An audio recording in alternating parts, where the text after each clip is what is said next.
ہیں جب اپنے گھروں کی طرف پلٹ کر جائیں گے تو اپنے دوست یاروں کو اپنے رشتے داروں کو تحفے تحائف دیں گے۔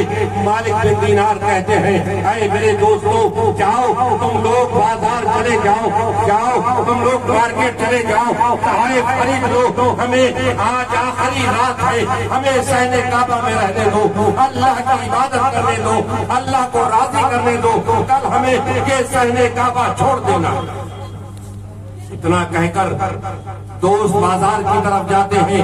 مالک بن دینار ہے، اللہ کے ولی ہے، اللہ کے برگزیدہ بندے ہیں، اللہ کی عبادت میں لگ جاتے ہیں۔ عبادت کرتے کرتے ایک وقت ایسا آتا ہے کہ آپ پر نیند کا غلبہ ہوتا ہے، آپ کی آنکھ بند ہوتی ہے، دیکھتے کیا ہے کہ آسمان سے دو فرشتے اترتے ہیں، آپس میں بات کرتے ہیں کہ اے فلاں تو جانتا ہے کہ اپنے اب کی کتنے حاجی آئے تھے؟ تو دوسرا کہتا ہے کہ ہاں ہم جانتے ہیں کہ اب کی 4000 حاجی آئے تھے۔ تو پہلا کہتا ہے کہ اللہ نے کتنوں کا حج قبول کیا؟ تو دوسرا کہتا ہے 3999 کا حج اللہ نے قبول کر لیا، ایک کا حج نہیں قبول کیا۔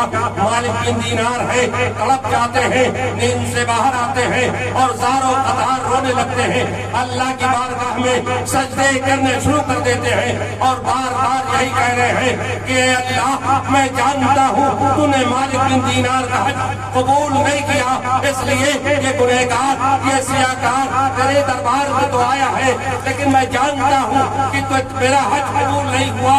زاروں قطار روئے جا رہے ہیں، اللہ کی بارگاہ میں گریہ ریز ہے۔ اسی گریہ ریزی کے عالم میں، اسی پریشانی کے عالم میں ایک بار پھر فروغی تاری ہوتی ہے، آپ کشی کے عالم میں آتے ہیں۔ پھر دیکھتے کیا ہے، وہی دونوں فرشتے ہیں، آسمان سے نیچے کی طرف آئے، دونوں آپس میں وہی بات کر رہے ہیں، ایک دوسرے سے وہی بات کرتے ہوئے یہاں تک پہنچتا ہے۔ ایک پوچھتا ہے کہ اے فلاں کیا تم جانتے ہو اتنے حاجی آئے ہیں، 3999 کا حج قبول کیا گیا، جس کا حج نہیں قبول کیا گیا اس کا نام کیا ہے؟ دوسرا فرشتہ کہتا ہے اس کا نام عبد الرحمن ہے۔ اور جتنا سننا تھا کہ آپ تڑپتے ہیں اور صحن کعبہ چھوڑ دیتے ہیں، عبد الرحمن کی تلاش میں نکلتے ہیں، کچھ دور آگے جاتے ہیں، ایک نوجوان ہے، بدن پر توشالہ ڈالے ہیں، ایک لمبی چادر اوڑے چلا آ رہا ہے، سامنے سے آتے اس نے کہا اے مالک بن دینار تم کہاں جا رہے ہو؟ کہا ہم عبد الرحمن کو ڈھونڈنے جا رہے ہیں۔ کہا وہی وہ عبد الرحمن میں ہوں جن کی تلاش میں تم نکلے ہو، میں جانتا ہوں کہ اللہ نے میرا حج قبول نہیں کیا ہے، میں 7واں حج کرنے آیا ہوں۔ اللہ اکبر کہ وہ خود جانتا ہے، وہ اللہ کا بندہ جانتا ہے کہ وہ 7واں حج کرنے آیا ہے۔ مالک بن دینار کو بھی جان گیا ہے اور وہ بتاتا ہے کہ اے مالک بن دینار میں جانتا ہوں کہ اللہ نے میرے حج کو قبول نہیں کیا۔ مالک بن دینار پوچھتے ہیں اے عبد الرحمن کیا وجہ ہے کہ تمہارا حج اللہ نے قبول نہیں کیا؟ وہ کہتا ہے کہ جوانی کا عالم تھا، ہم ابھی کم عمری کے عالم میں تھے، ہم ایران میں رہا کرتے تھے، ہم ایران کے رہنے والے ہیں، رمضان کا وقت تھا، رمضان کا مہینہ تھا، ہم اپنے آوارہ دوستوں کے ساتھ گھوم رہے تھے، ہم روزے کی حالت میں نہیں تھے، ہم نے اتنا بڑا گناہ کیا تھا کہ ہم نے شراب پی رکھی تھی، اسی شراب کے نشے میں ہم اپنے گھر آئے، اپنی والدہ سے میں نے کھانا مانگا، میری والدہ نے کہا اے عبد الرحمن پورا ایران روزے سے ہے، تو کتنا نالائق بیٹا ہے کہ تو نے روزہ بھی چھوڑا ہے اور حرام کام یعنی شراب بھی پیے ہے۔ بس اتنا کہنا تھا کہ میرے غصہ آیا، میں نے اپنے دائنے ہاتھ سے اپنی والدہ کے گال پہ اتنا زور کا جھاپڑ مارا کہ میری والدہ کی دائنی آنکھ خراب ہو گئی۔ اللہ اکبر کہ اس نے کہا کہ ہم نے اپنی والدہ کے گال پر ایک جھاپڑ مارا اور اس سے میری والدہ کی آنکھ پھوٹ گئی۔ جب شراب کا نشہ اترا، جب میں ہوش میں آیا تو میں نے دیکھا کہ آج میں نے کیا کر دیا ہے۔ ہم نے اپنے والدہ پر ہاتھ اٹھایا، ہم نے اپنے بائیں ہاتھ سے دائیں ہاتھ کو کاٹ دیا، اس نے دوشالہ ہٹایا اور دکھایا کسی ہاتھ میں میری والدہ کو مارا تھا، میں نے اسی رات سے दाहिना हाथ काट दिया है, उसी तारीख से मैं अल्लाह की बारगाह में क्रिया रेज हूँ, लेकिन अल्लाह ताला मेरी कुछ बात नहीं सुनता, मेरी दुआ नहीं कबूल करता, न मेरे हज को कबूल करता। मालिक बिन दीनार रोने लगते हैं और पूछते हैं, अब्दुल रहमान चलो हम तुम्हारे घर चलते हैं, तुम्हारी खताओं को तुम्हारी वालिदा से माफी दिलाते हैं। वो कहने लगा, अल्लाह मालिक बिन दीनार, इत्तेफाक से अब की मेरी वालिदा भी हज करने आई है, उसका खैमा फला जगह है। मालिक बिन दीनार ने कहा, अब्दुल रहमान आओ हमारे साथ चलो, तुम्हारी वालिदा के पास चलते हैं, तुम्हारे गुनाहों की माफी दिलवाते हैं। अब्दुल रहमान ने कहा, मालिक बिन दीनार हम साथ न जाएंगे, एक गलती की थी, हमने अपनी वालिदा को एक बार मारा था, वो तारीख है कि आज की तारीख तक हमने अल्लाह की बारगाह में तमाम दुआएं की है, तमाम इबादतें की है, अल्लाह ने तमाम इबादतें को लपेट कर मेरे मुंह पे मार दिया है, एक मेरे सजदे को और एक मेरी इबादत को कबूल नहीं फरमाया।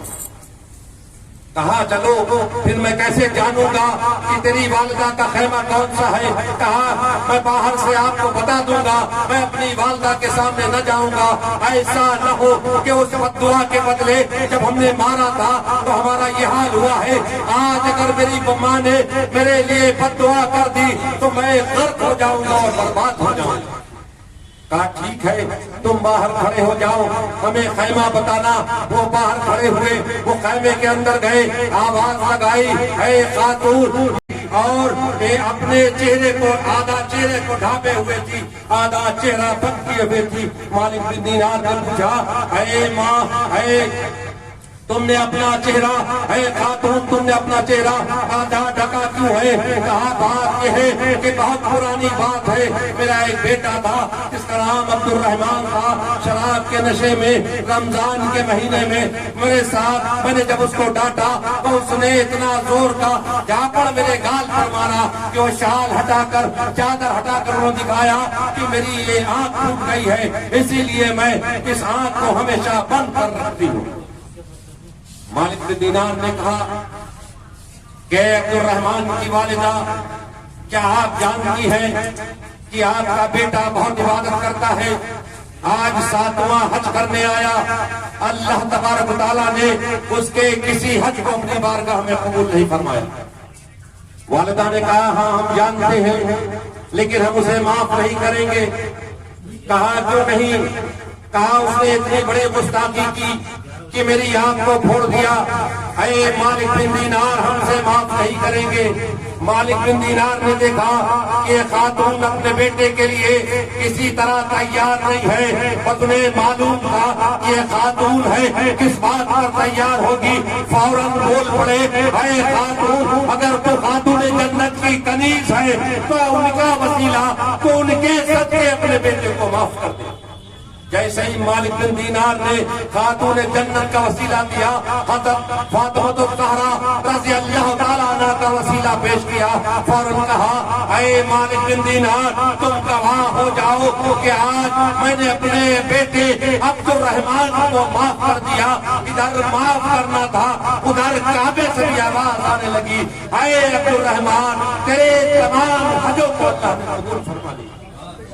अब देखें, एक अल्लाह का वली इतने बड़े गुनहगार को, जो कि बराबर का इबादत गुजार है, 7वां हज करने आया है, लेकिन अल्लाह के वली ने उसके तमाम इबादतों को भी अल्लाह की बारगाह में कबूल करवा दिया और उसकी माँ से उसकी माफी भी दिला दी। तो अल्लाह के वली का मुकाम ये है कि अगर अल्लाह का वली चाहे तो गुनहगार बंदा हो उसे नेकोकार बना दे, और अगर वो इबादत गुजार है अल्लाह की बारगाह में उसकी इबादतें कबूल नहीं हो रही है, अगर वली चाह ले तो अल्लाह की बारगाह में उसकी तमाम इबादतों को भी कबूल करवा लेता है।